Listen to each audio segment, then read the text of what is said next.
Welcome to channel Ahsoka. Somewhere around, I don't know, 13,000 feet. It's gonna be a cold night. And here it is. My name is Ida Valenti. I'm 45. I'm traveling around the world on my DR650. Was it 2003 or 2004 that Long Way Round came out? It was a long time ago. And my brother had watched that series and he's like, you gotta watch this. You know, you gotta watch this. And I'm sitting there like, all right, well, the guy's hot. You have to do this one day, you know? And like that always stuck in my mind. And then when I met a friend, Paul, who was my partner on the first half of my trip, and he's like, I'm gonna do this. And I'm like, dude, you want a photographer? Like, and that he didn't even really have a chance to say no. One thing led to another, 2.5 years on the road, and here I am speaking to you. Once you fall in love with motorcycles, like, I don't think you ever really forget them. You might put them to the side for a little while, depending on what your life situation is, you know. But yeah, you never really forget that feeling on a bike. We just said, okay, we're gonna go through these countries. So we made a country list, because I don't like to plan anything. My partner didn't like to plan anything either. So it was basically like, all right, these are the countries we're going into, and pick like 4 or 5 things that you wanna go see. Austria. Everybody asks the money question, and they're always like, well, how can you do it? And you have to make decisions every day, you know? So for me, my decision is I want to travel as long as I can with the money I have for as long as possible. So I sleep at gas stations, I sleep on the side of the road, I sleep behind people's houses.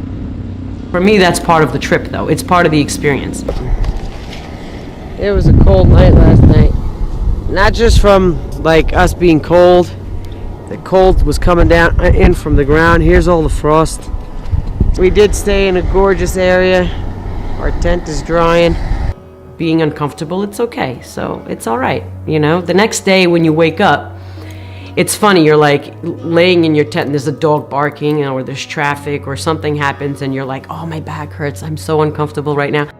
You get up in the morning and the sun rises and you're in this beautiful valley and you're like, I got the energy, I'm gonna go. So it just, tomorrow's another day, so you kind of suck it up and then just keep going. But yeah, I want to see things myself. I don't want to be told the way something is. So for me, that pushes me to travel longer. Make up your own mind about a country or a group of people. Like you see stuff on the news and it's like you sit there and you're like, it can't be all that bad, you know? And then you meet people and you go to their country and you see them where they live and you are able to form your own opinion. So for me, I want to learn, I want to experience, I want to taste, I want to feel, I want to smell for myself. Where are we, Paul? Slovenia. When they meet me and I take my helmet off, like I've even had cops where when I'm being pulled over and they're like, oh, es una chica, perdón, you know, they're like, I'm so sorry, you know, because they think I'm a dude, and it's fine. But I like to take that opportunity also for people to be like, yeah, you know, oh wow, she's a chick, whoa, okay. In Peru, I had an accident, well, it wasn't an accident, I fell off the bike, I got pushed over to the side and hit my knee on a huge boulder, and I was in a tight spot. It was difficult. If I didn't have my partner, it would be a little harder for me. I'd have to get myself from underneath the bike. I was pinned. But anyway, that one moment for me, you know, we had to stay up on a mountaintop. It was 5,600 meters. It was cold. It was snowing. We had come back down off the summit, and